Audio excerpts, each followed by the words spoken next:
Je lis du livre de Genèse, chapitre 46, au verset 12, ce qui suit. Fils de Juda, Er, Onan, Shéla, Péretz et Zérach. Mais Er et Onan moururent au pays de Canaan. Les fils de Péretz furent Etzron et Hamul. Prions. Notre Seigneur et notre Dieu, nous allons méditer sur un homme, Judas. Nous te remercions pour la parole qui nous aide à grandir, à te connaître et à marcher dans tes voies. Qu'elle continue de porter du fruit dans nos vies et qu'elle nous aide à grandir jour après jour au nom de Jésus et pour ta gloire éternelle. Amen. Alors, le prénom Judas, on ne le trouve que dans la Bible et il y a un film que j'aime énormément qui m'a formaté. Ce film-là m'a appris à ne jamais abandonner, à me battre, à garder la foi. Et je t'invite à le regarder. On peut le trouver sur YouTube. Il s'intitule Judas de Ben-Hur. Un homme qui a été jeté injustement aux galères. Et lorsque nos galères, c'est la mort qui t'enlève de là. Mais il a gardé, je dirais, la foi. On va dire ça comme ça. Hein? Dans le contexte, c'était qu'il voulait se venger, il voulait s'en sortir. Mais en dehors de cela, qui donne à son enfant le prénom de Judas? Personne. On a même inventé un objet qui s'appelle le Judas. Pourquoi? Parce que lorsqu'on parle de Judas, il est question de traîtrise. Donc ce n'est pas un prénom à donner à son enfant. Jamais. C'est de la folie. Pourtant, dans les années 80, il y a eu un feuilleton télévisé qui s'intitule Dallas. Et il y avait deux femmes, en fait, deux qui sortaient du lot, hein. Pamela, mademoiselle principale, très belle femme, et une autre qui en appelait Sue-Hélène. Sue-Hélène, c'était une femme qui aimait la bouteille. Et après, même pendant le feuilleton, beaucoup de personnes donnèrent à leur enfant le prénom de Sue-Hélène. Alors, je me demandais, mais pourquoi on a donné ce prénom à l'enfant? Mais qu'est-ce qu'on trouve dans Sue-Hélène? À l'époque, j'étais jeune.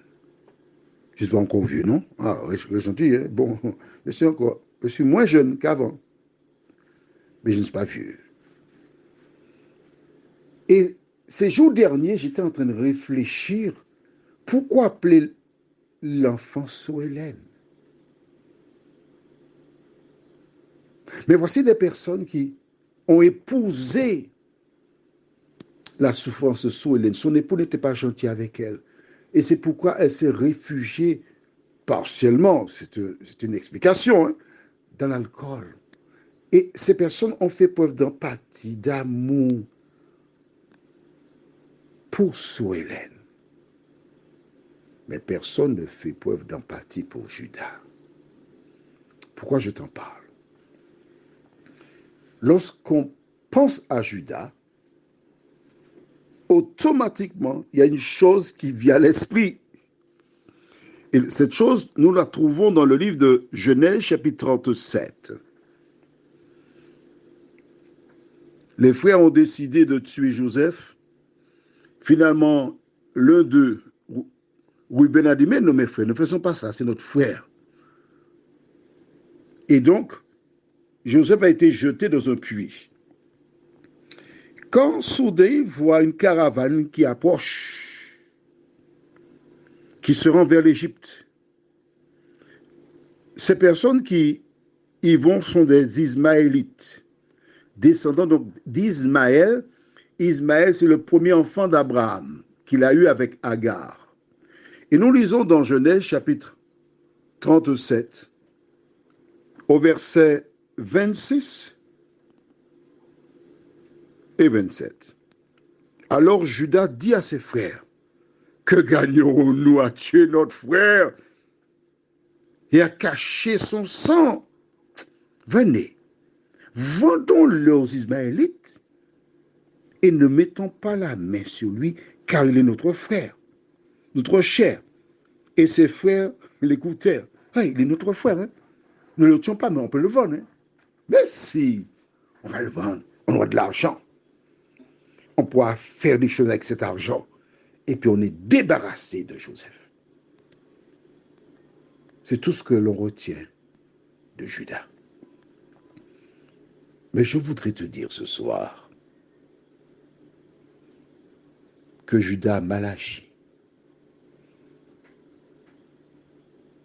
Je ne fais pas une propagande pour que tu donnes à ton enfant le prénom de Judas.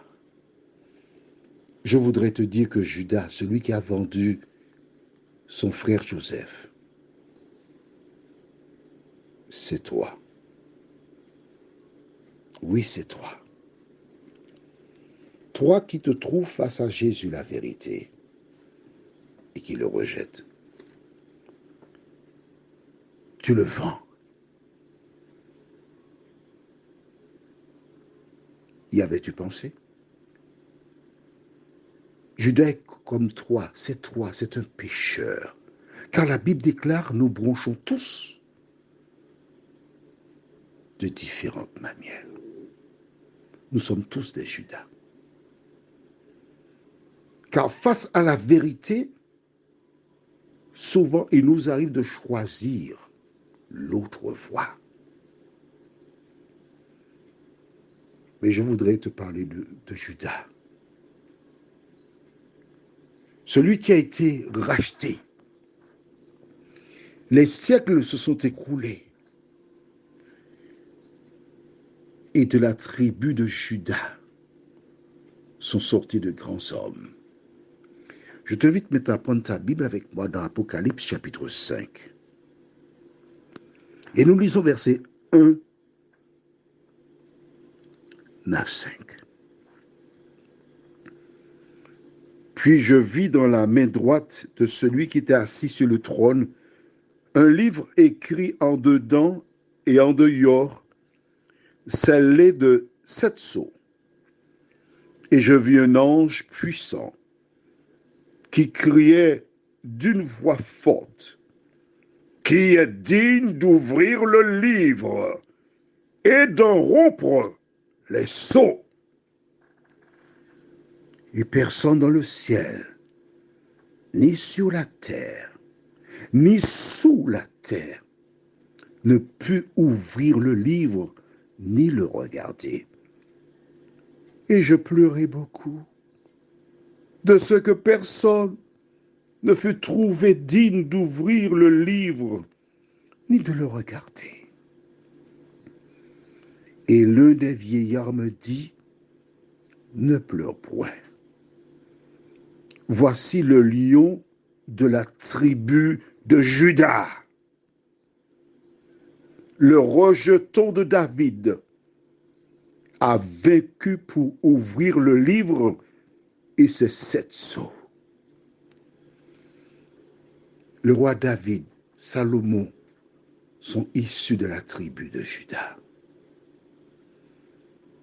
Jésus est le lion de la tribu de Juda. Quel honneur pour le vendeur de Joseph. Il est l'un des ancêtres de Jésus de Nazareth. Prions. Notre Seigneur et notre Dieu, il nous arrive de regarder au passé des gens, de les cataloguer. Il arrive pour certains qui ont posé des actes contraires à ta parole, d'imaginer qu'ils n'ont plus de valeur, qu'ils ne sont rien. Ils se déprécient. Ils correspondent à l'image que des gens veulent leur donner. Mais Seigneur, en ce soir, tu parles à tes enfants. Tu parles à celles et ceux qui sont surchargés. Tu leur dis, venez à moi, vous tous qui êtes fatigués, chargés, et je vous donnerai du repos. Seigneur, merci de consoler tes enfants. Merci de continuer à les aider à croire que là où le péché abonde, la grâce de Dieu a surabondé. Merci de faciliter notre sommeil, Seigneur. Nous t'en prions au nom de Jésus pour ta gloire éternelle. Amen. Je te souhaite une bonne nuit, qui que tu sois, quel que soit ton passé. Lorsque tu te tournes vers Jésus, il fait de toi une nouvelle créature.